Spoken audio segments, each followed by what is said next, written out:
Welcome everybody to Imagination TV, and this week we're kicking around the idea of knowing yourself, of working out what is that person inside of me, what is that story inside of me, and can we ever know ourselves, and how do we get to know ourselves along the way. So we're lucky today to be bringing to you a special episode at 5 p.m, which we'll be doing every few weeks as we head over to make a more time-friendly episode for our friends on the continent of Africa and also for some of our friends in Europe. So we have a special thinkers panel joining us today, and we have our wonderful co-host joining us, Bem Akanyon. Bem, how are you? Thank you for joining us. And how is life in Nigeria these days?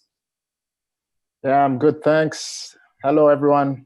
We are living our life at home now, and this is the new normal, I guess. So we're good.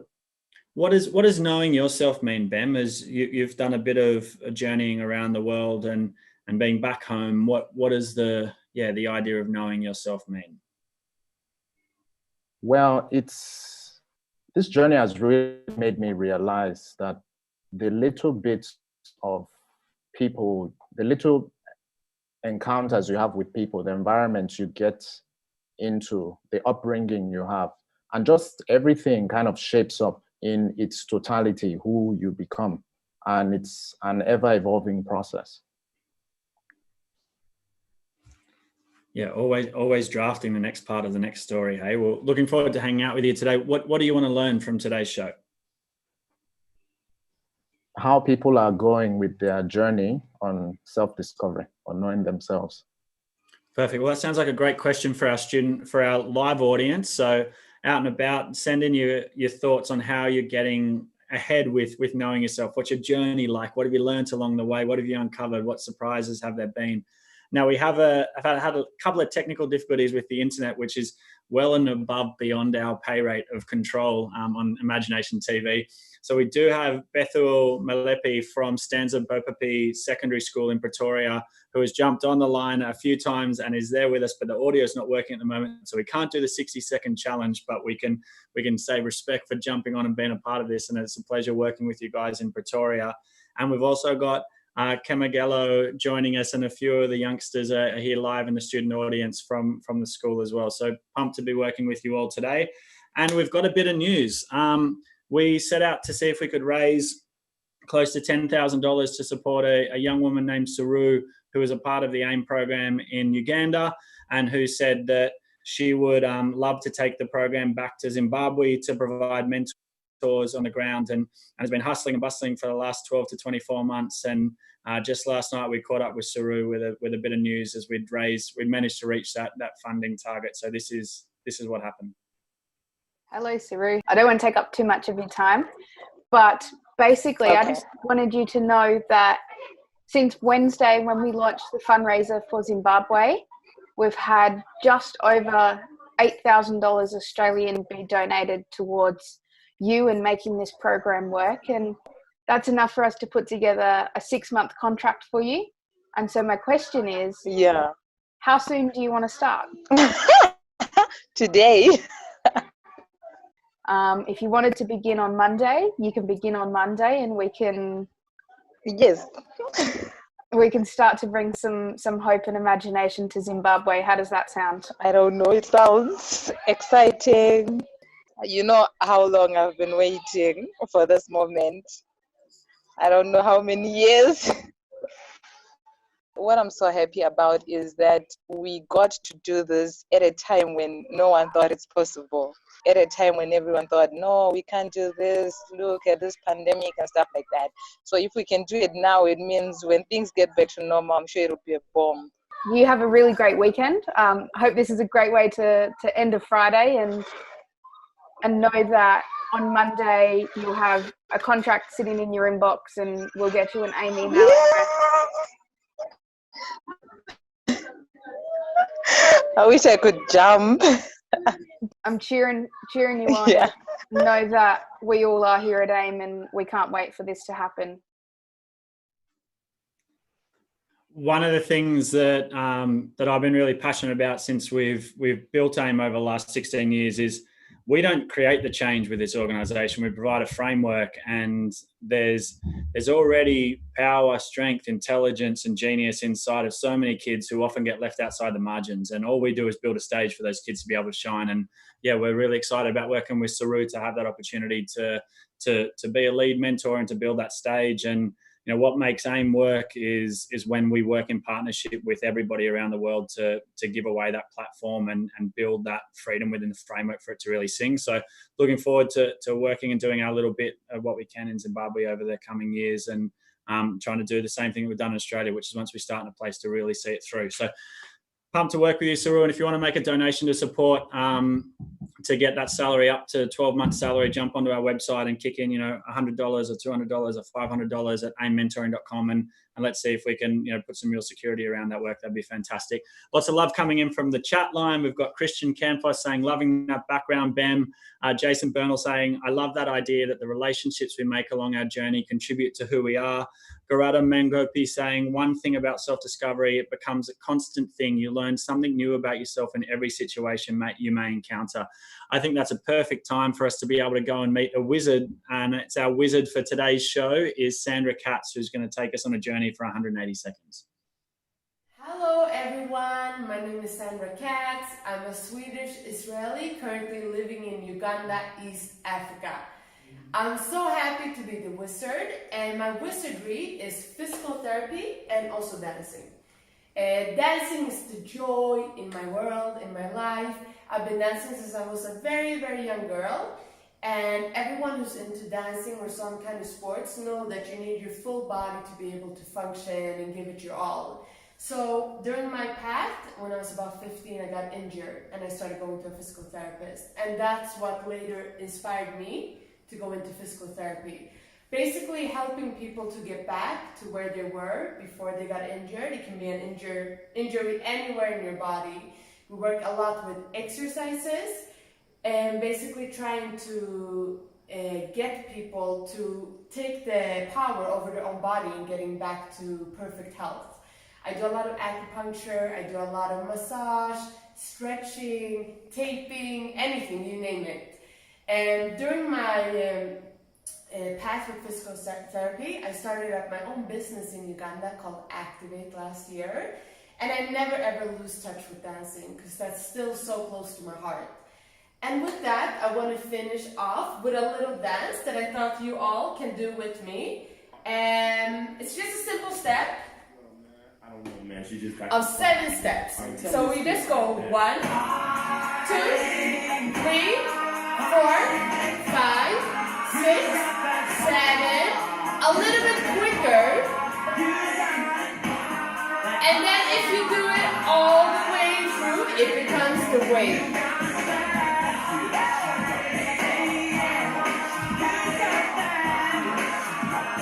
And I'm gonna finish off with a little dance video from Uganda. Hope you guys enjoy. Thank you so much. Right, feeling like a brand new me in an entourage for the latest beat, and the sun don't shine where the gangsters be. I be rushing roulette to a game of 3. Buy 1, buy 2, buy 3, buy 4, and the sun don't shine running yo no more. And the girl say yeah, ain't no more. And me richer than the rich, he ain't poor no more. I ain't been.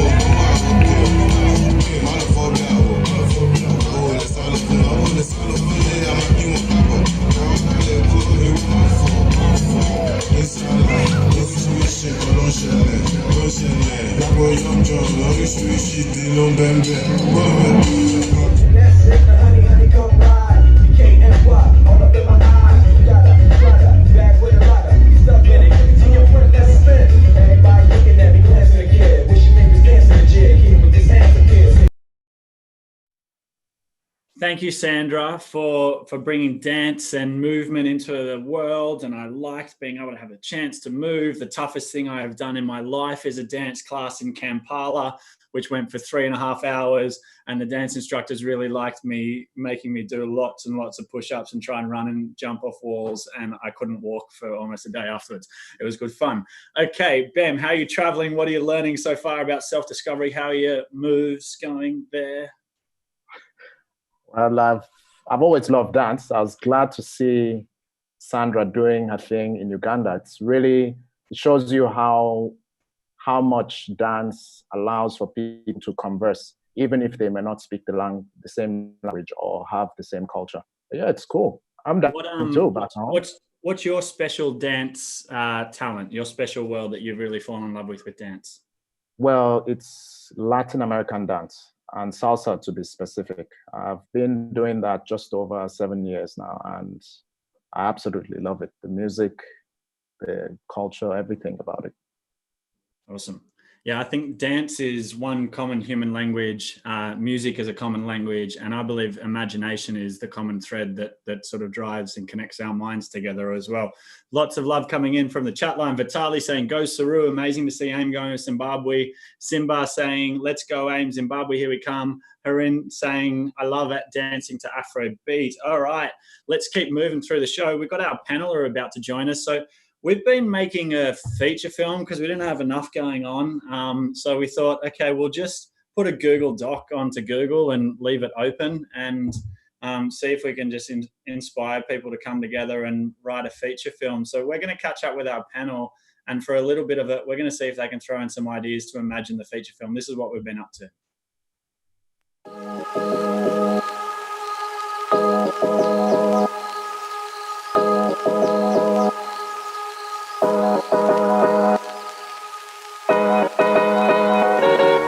Most of us love the story of the child who is sidelined by life because of the situation they were born into or the color of their skin, and then one day becomes a champion or a success or a hero.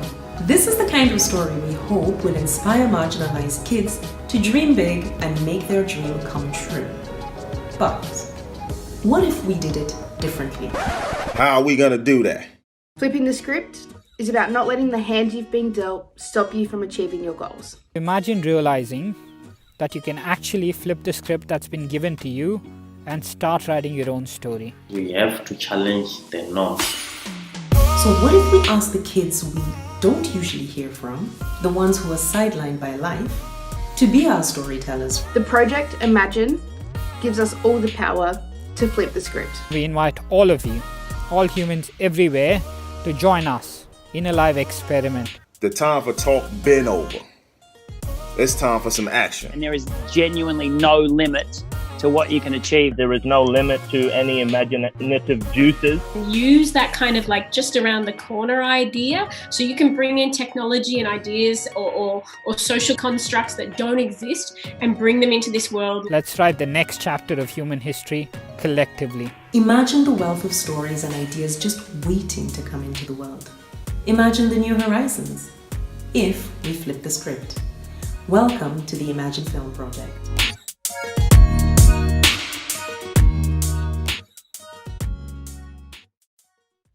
Okay, let's get into catching up with our thinkers panel. Patricia, how the heck do we know ourselves? How does that happen?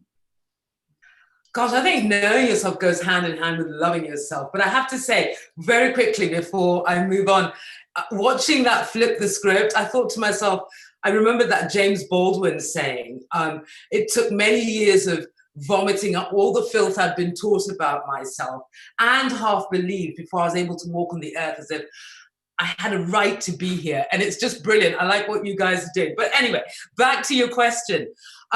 It goes hand in hand with loving yourself, I think. That's the kind of angle I kind of come from. Taking time I think that's a profound enough space to land. If we land on loving yourself as one big lesson to start with, is a profound idea to build off. And Erica, tell us a little bit about your story and what imagination means to you. Oh, wow. Okay, so I'm here in Toulouse, France, and it took a lot of imagination to get all the way from Louisiana to France, right? So already that says a lot.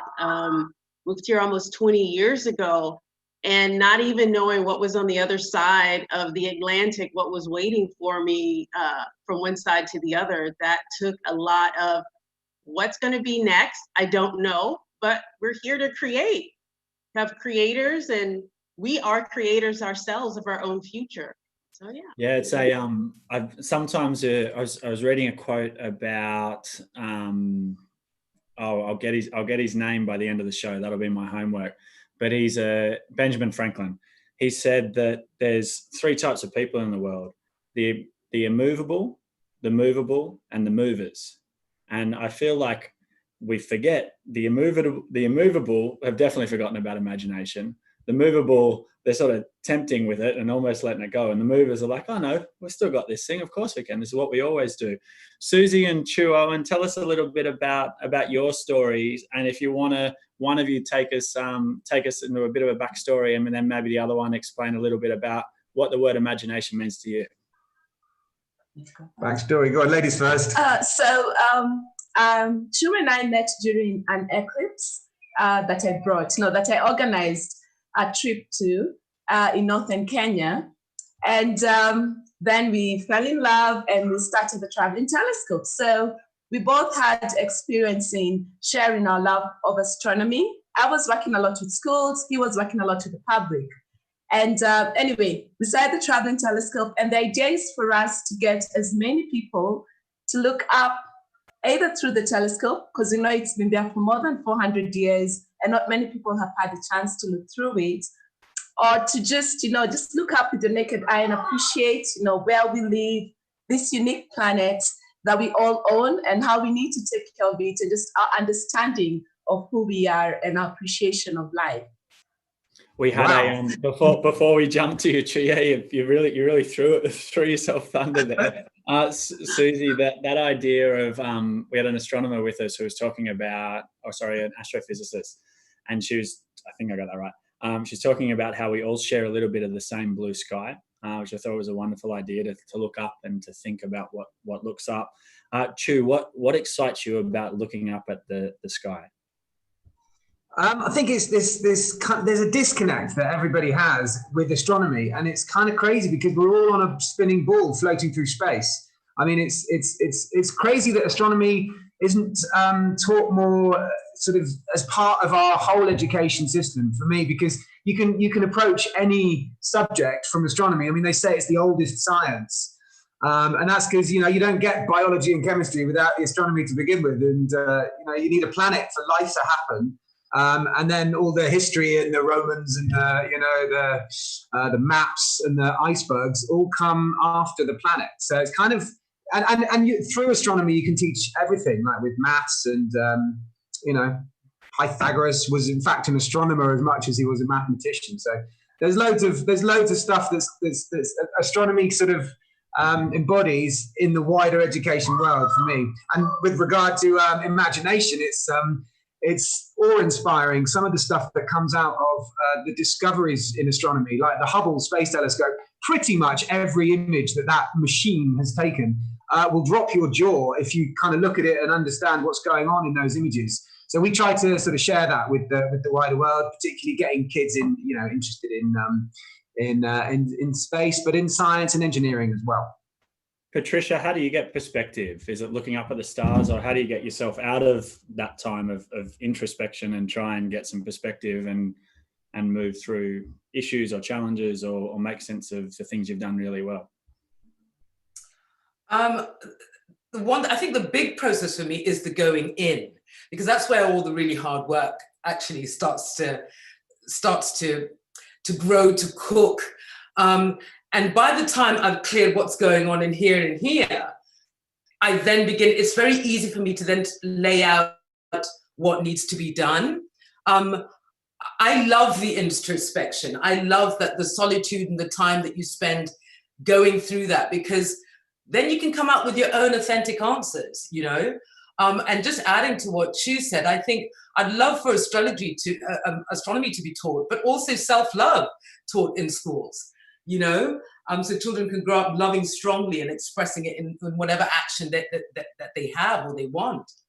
There are some big ideas we've moved into very quickly on the Thinkers panel. Thank you, everybody, for your ideas you're throwing everywhere, left, right, and centre. I'm doing my best to make sense of all of them and combine them together. And I think because we're warming to this big astronomical idea, concept, self-love, perspective on the world, working out how we move and how we make sense of our life here. I think we should do a 5-minute writer's room on the feature film Imagine. So here's where we're at, and then you get to add in any ideas on what you want added into the feature film. And then at the end of this week, we're getting a bunch of writers together to try and make sense of 4.5 weeks of gnarly co-creation on this stuff. So the setup is as a 15-year-old kid. 15-year-old kid has a messy, messy room. 15-year-old kid is gender fluid, and their name is Kim. Kim goes to sleep in their messy room, and a hook comes up, grabs Kim, and pulls Kim underneath the bed. And then Kim wakes up on a tiny boat in an ocean, and there's 6 islands. And the 6 islands become places that Kim goes to discover about themselves. Now, Kim's secret is that Kim is a bully, and Kim's been a bully their whole life. So Kim goes to start to try and confront aspects of what they see as a monster inside of themselves and this bully, and they go back in time and they learn a bit about their dad. They go and they see some people that they bully, and then someone else is bigger than them, a monster's bigger than them on one of the islands. So that's sort of the frame we've got, and we're moving across these islands. There's a couple of other things that have been thrown in there because it is pure imagination, this project. The ocean is a orchestra, like a musical. So every time we go into the ocean, there's musicals happening. And there's an alien dog named Jeff, who is Kim's sidekick. And Jeff is from a transcendental future, which is sort of looks a little bit like a gnarly future 1,000 years away, but it's made out of all pastel colors in the future. So that's our setup. So what I would like to know is, in the next 5 minutes, is there anything that you would like to add to the story, or anything you'd really like to see in a feature film you haven't seen yet? And any suggestions we'll include, or try and find a way to include, and you'll then officially be a writer on a feature film. So let's go for it. Who wants to go first with any offerings? And we'll do a quick writer's room now.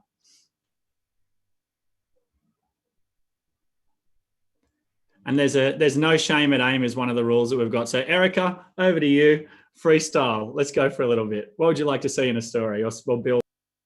Well, you know, when you're speaking about imagination, since I'm a very visual person, I was trying to see everything that you were talking about. So I'm like, okay, the ocean with the orchestra, like, just turns into this big cacophony. I was seeing a little bit of Harold and the Purple Crayon. There's a lot of stuff going on in the story.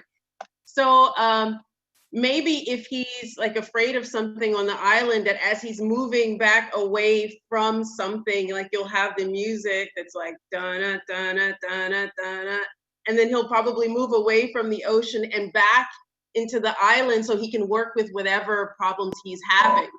You know, so I think that's brilliant. I reckon if we could get from this group something about a song in the ocean, or who's the performer or who's the singer in the ocean that maybe follows behind Jeff and Kim in their boat and is giving us the cinematic sort of orchestra that we need to really, you've got to lift it to Oscar award winning, this feature. So yeah, let's get, who's our musician? Who's the secret orchestra or the cast under the water? And the song goes like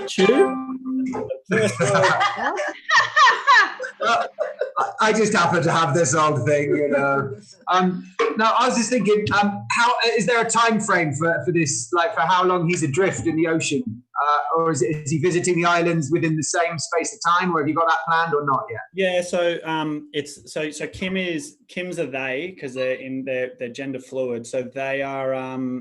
They are wandering. No need to apologise at all. It's they're wandering through time on this journey. We've got, I don't know, an hour and a half that will make the film fit into, give or take. So they're the 6 stages in the ocean, and we've got the future, and there's a past they've got to go back to and see their dad, who loved this certain type of sort of chips or like crisps. So there's a few things we'll have to try and work out. Okay, so one thing that sort of strikes me that might work maybe is he could, through the film, realize that he can navigate through seeing certain, like, if there's a bright planet in a particular constellation which has moved from when he started, and he's like, so kind of with his realization, that could be like a wider navigating kind of metaphor for life, but also a very real one for the stars, because that's really how Polynesians and a lot of seafaring nations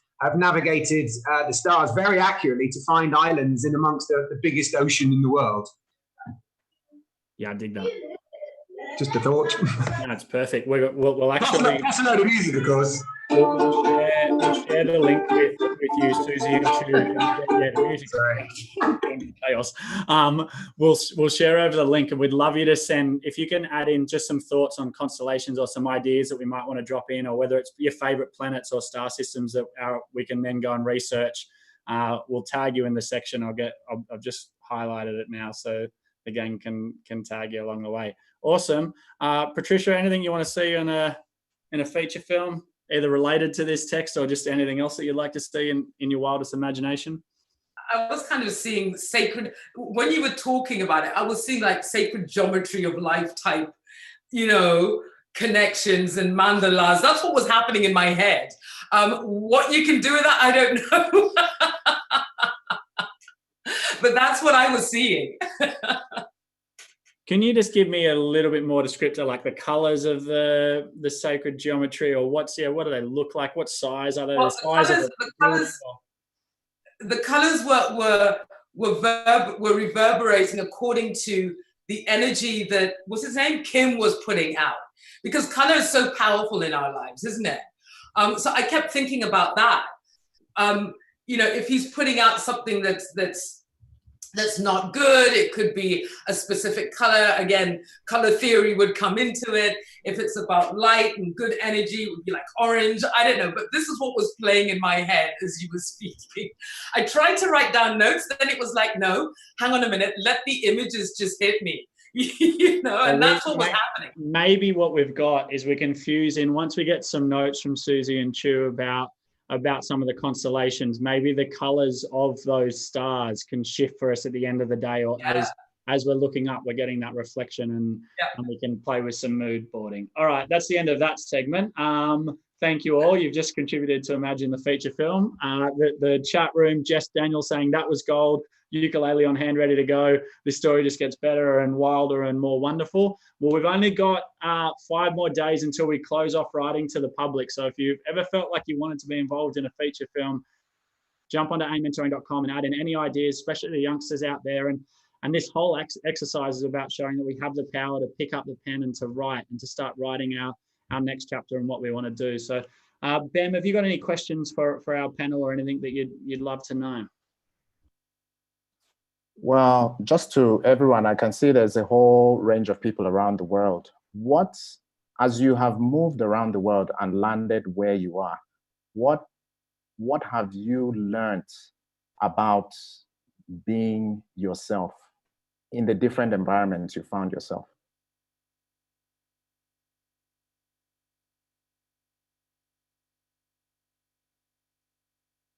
Hi, everybody, again.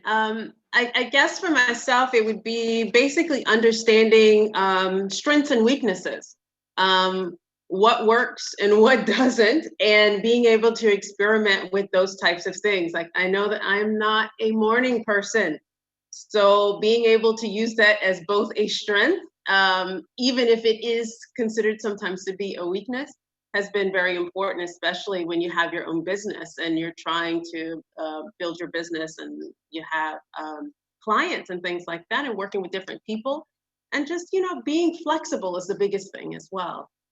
So, yeah. I would add that adaptability that you sometimes forget you have, the flexibility to do things, as you were saying, Erica. You find yourself, for example, I didn't expect to be so busy, but this lockdown, all of a sudden I'm so busy, and it's just being present and open to whatever's happening, and you find yourself going much more with the flow, and I think that's so important in life. I think a lot of accepting who I am, not perfect, but being okay with that. And just trying to let people know that sometimes you have bad days and good days, and sometimes you have successes, and sometimes you have failures, and that's okay. And that's what I've learned with time. I think also this whole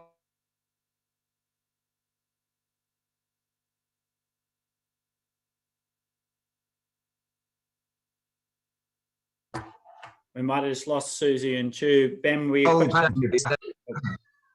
just had a bit of an internet lag. We'll swing back to you guys in a second. Ben, what have you, if you were teaching someone how to know themselves, what's your first step to a 15-year-old student? Be present and allow yourself to feel. Try to put out the noise, if that is possible for a teenager, but just try to be there and go through the different motions that are coming through. Not necessarily trying to understand them, but just let them be. Put out the noise. Erica, how have you put out the noise in your life to be able to focus on things? Well, usually a lot of times, actually going into the woods. I used to work in the Forest Service, actually, and that was one of the best jobs because even as teenagers, I mean, I remember as a teenager, I remember actually having to get away from everyone else and actually finding space of my own so that I could think through things. And so sometimes being able to get away from the noise physically actually helps with the thinking and thought processes. So that has been my thing, right? Patricia, if you had a message to a 14-year-old trying to make sense of the world today and working out how to get motivated to move ahead, what would you want to say to them? I would say, first, I love what communication can do. So because I have a 14-year-old and I know that they're already beginning to explore this big kind of wide world, but they also become a little bit more secretive. I always feel that the communication aspect of things is so important. So speaking, so that you understand where they're coming from and can then give them or guide them or whatever it is. But I think communication, because I'm going through it right now, I think communication is the biggest one. Yeah, that's a great tip. And Susie and Chu, have you got a final message to any youngsters around the world who are 14, 15 and looking out at the world and trying to make sense of what comes ahead? I think embrace what the now is. Like, you've got living in the moment and sort of trying to not worry too much about whether things are different, how they were, or what's going to happen in the future. Try and deal with the now is the most important thing, because you just never know what's going to throw at you, and don't be scared of trying new things. And enjoy life. Just have fun. Yeah, I could sign up to that. I think everything the world's always going to be different. Every single day we're like, we are selling ourselves an absolute life. We're talking about, I think one of the ways to know yourself is to be true, at least to try to be as honest as you can with yourself when you look in the mirror. And am I the person that I say I am to people? And part of that is, to Patricia's point around how we communicate, what stories we tell of ourselves and of others. And I definitely agree with what Patricia said at the start of the show. Often we need to vomit it up or spew up a lot of the things that people have told us to be able to then make space for that energy.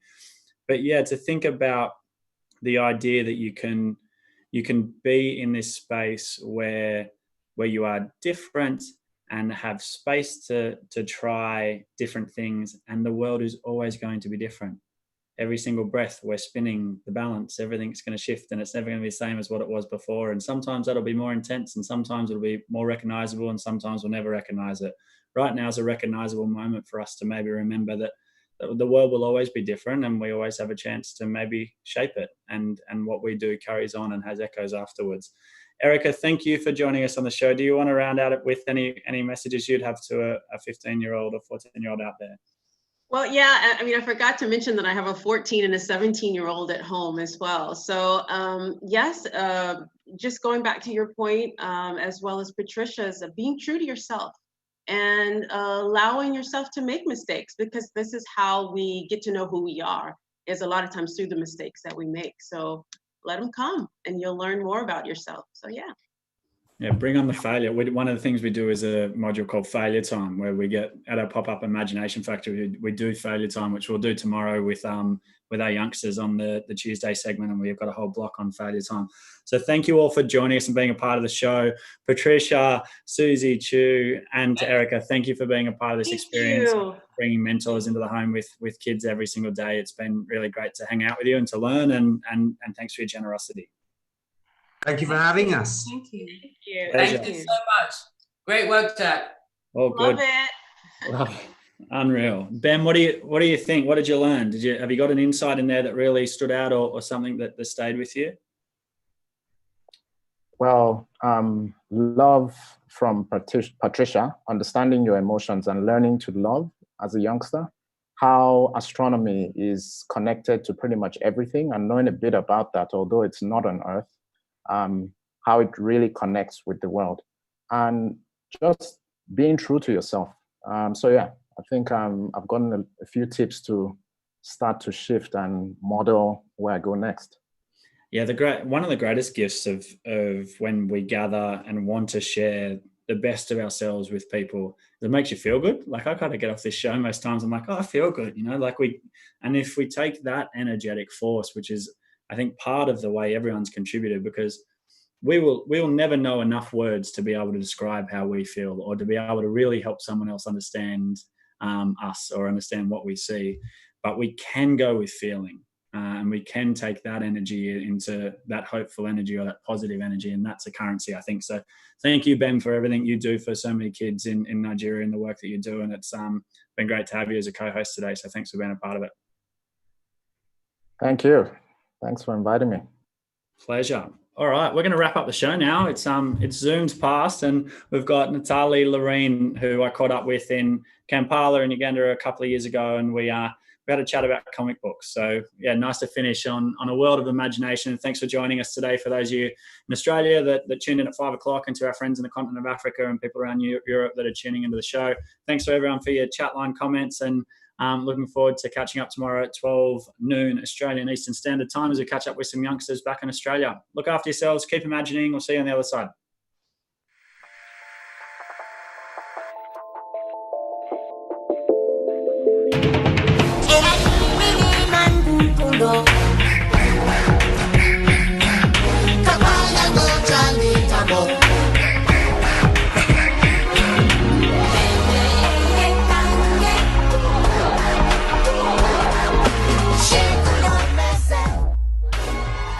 Lorraine, welcome to AMTV. Would you like to tell us about your story? And I very much love watching cartoons, and I wanted to be just like the guys that are doing this stuff. I mean, I'm reading through comic books, through the Marvel comic books. I mean, I'm reading, watching Black Panther. I mean, beat up Captain America, and I'm like, wow, this is amazing. I mean, it's this black guy. Yeah? As a kid, I would not have the ability to speak it out. Yeah. But I would express it out differently, be it through illustration. So if I'm able to show maybe other kids that this is how you could do it, yeah, or any other way you could do it, just find a way. I mean, the choice is yours. It is very important to be able to know how to express yourself, and to express yourself at the end of the day, because then people will get to understand you, and at the end of the day, someone is able to understand you and what you stand for, your values, yeah. Then life is good at the end of the day. What mainly inspires like your stories? It's life. It's life, daily living, basically what we experience, yeah.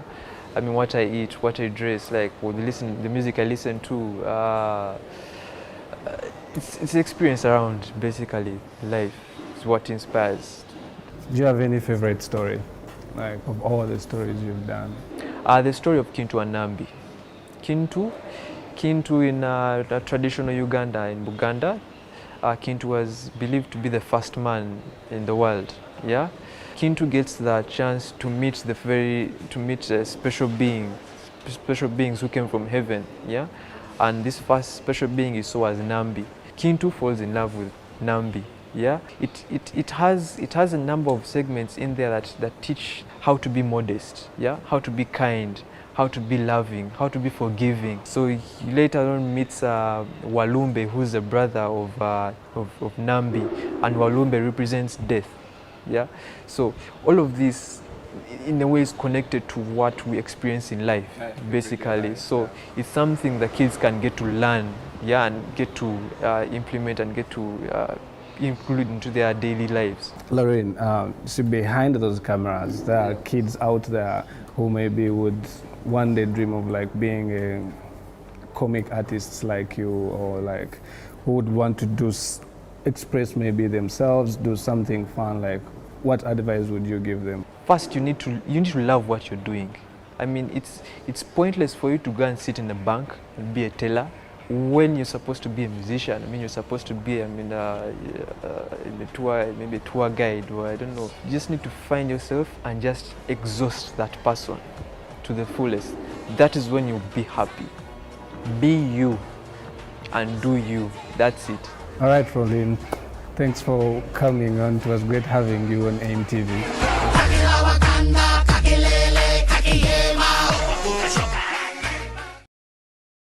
For those of you that are still watching, yes, that was not me interviewing Lorraine, that was Shaka. And because I got so inspired by Shaka sitting behind the camera that day, I wanted to be like him. So maybe I need to go and think about knowing myself, because I'm starting to pretend to be other people. Have yourselves a wonderful rest of the day, night, evening, morning. We'll catch you later on Imagination TV. Shaka, I love your interviewing skills. Lorraine, you're fantastic. Thanks again to all our guests, and we'll see you all soon.